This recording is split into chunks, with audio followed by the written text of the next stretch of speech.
About a month ago, this thing started making a horrible noise on startup, and it turned out to be the starter itself. I'll show that a little later. Just decided to make a little video on how it went.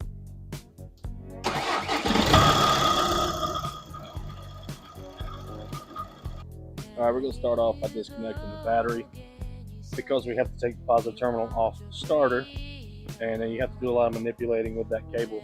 Lots of ground you can touch it to if you're not careful. So we're going to disconnect the negative here.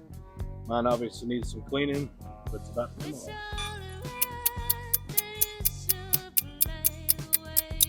All the stuff missing off the bottom of my car. Makes it a little easier. Starter's right here. This bracket has to come off just to get it out of the way. All it does is give these harnesses somewhere to live. We're going to unplug this reverse sensor, and soon this reverse sensor, just to get this out of the way.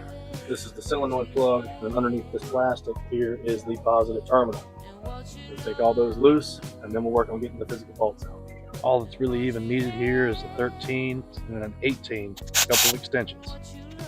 Forgot to mention a negative terminal on my car also is grounding to the block through a starter bolt, so that's up there where you just kind of have to feel for it. Right here it may appear that I am looking at what I'm working on. Truth be told, I'm seeing with my hands, working on top of the starter that you can't see and work on at the same time. This part is kind of a pain in the butt because there's some cables and harnesses and a few other things in your way here. It takes a little bit of trial and error to get the right combination of extensions in there. Once again, once you get on the bolt, there's only 2 of them. However, these bolts are huge, so sometimes it takes a little finagling to get them out of there. Be careful when you take that second bolt out, because at this point the only thing holding the starter in is the physical fitment around the hole in the bell housing. It's a boy! That's what it looks like. Just 2 big bolts. The problem with this one is that inside here there's like some little rubber insulators down here. I'm not really sure what they do. But anyway, they get kicked sideways, and when they do, they won't let this bendix retract all the way. You can kind of see where those teeth have been getting chewed up. But yeah, that's what happens to this one. Installation is reverse of removal.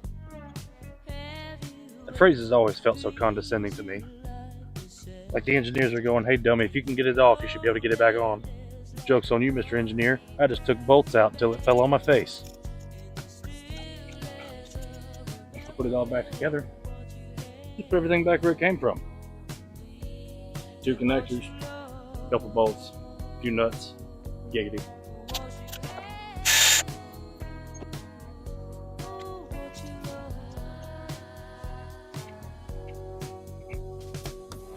Let's get all that buttoned back up the way it came in. Ready to test. Now we're going to hook this guy back up. Spicy.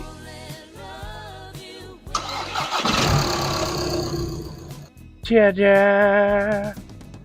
It starts and runs now, no drama. I got my high MPG daily back. It's a good day.